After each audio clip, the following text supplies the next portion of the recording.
Karibu tena katika channel yetu ya Football Mobile Play.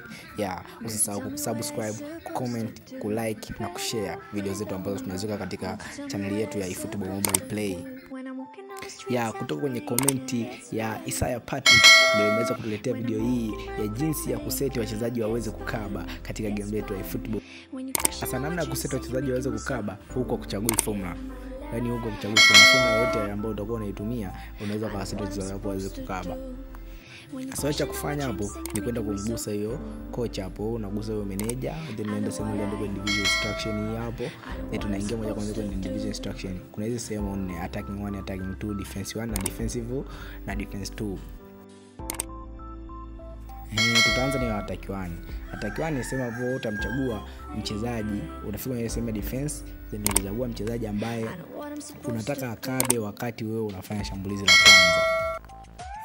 Kwa mimi hapa binafsi yangu nitamchagua Tony Adam. Kama hivyo namchagua Tony Adam, then nabonyeza sehemu aliyoandika ndani hiyo upande wa kulia juu. Hapo nakuwa namalizana na attack 1. Then nakuja kwenye sehemu ya attack 2 hapa. Kwenye attack 2 sasa hapo ndio utachagua tena mchezaji mwingine ambaye unataka akabe wakati wewe unafanya shambulizi la pili. Kama mimi binafsi yangu namchagua tena hapa, mara nyingine namchagua Ruben Diaz. Hapo unabonyeza done na kumalizana na attack 2. Then unakuja kwenye sehemu imeandikwa defense 1. Baada ya kuingia kwenye defense 1 hapa tunakuja kwenye hizi sehemu zimeandikwa counter target na deep line. Kuna sehemu mbili hapo tumezoea imeandikwa tight marking na man marking. Hizi hapa zitakuja ambapo wewe utakuwa umefika kwenye ziseti wakati upo kwenye mechi. Lakini ukiwa kwenye game plan ya kawaida hizi haziwezi kutokea kwa sababu hakuna mtu wa kumfanyia tight marking na hakuna mtu wa kumfanyia man marking. Hadi uwe na timu pinzani tunaweza kuzitumia hizo. Basi baada ya kufika kwenye mechi huko ndo unaweza kutumia tight marking na man marking. Kabla ya kuanza mechi tunafika sehemu ya game plan yako, then namgusa manager, tunakuja kwa sehemu ya individual instructions, then tunafika kwenye defense. Kama kawaida kuna defense 1 na defense 2. Then tunaingia kwenye sehemu ya defense 1 hapa. Tunafika unaweza tight marking na man marking zote zipo. Then tunafika kwenye hiyo tight marking, yani kwamba mchezaji akabwe sana. Tukishafika kwenye hiyo tight marking tunachagua tight marking. Tukishachagua tight marking tunaangalia mchezaji, wanakuletea wachezaji ambao wa timu pinzani unataka yupi afanywe tight marking, yani yupi akabwe sana.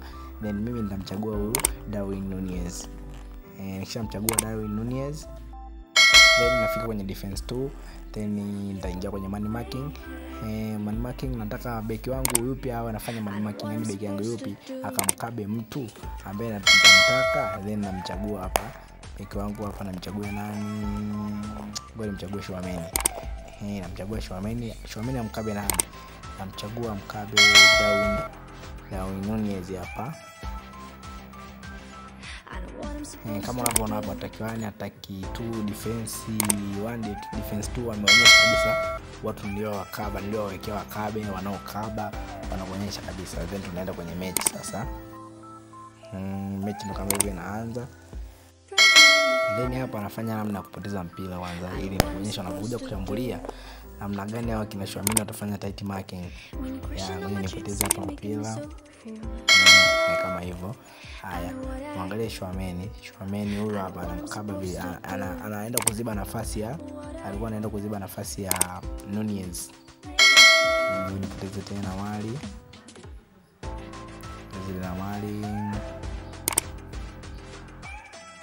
Kama hivi.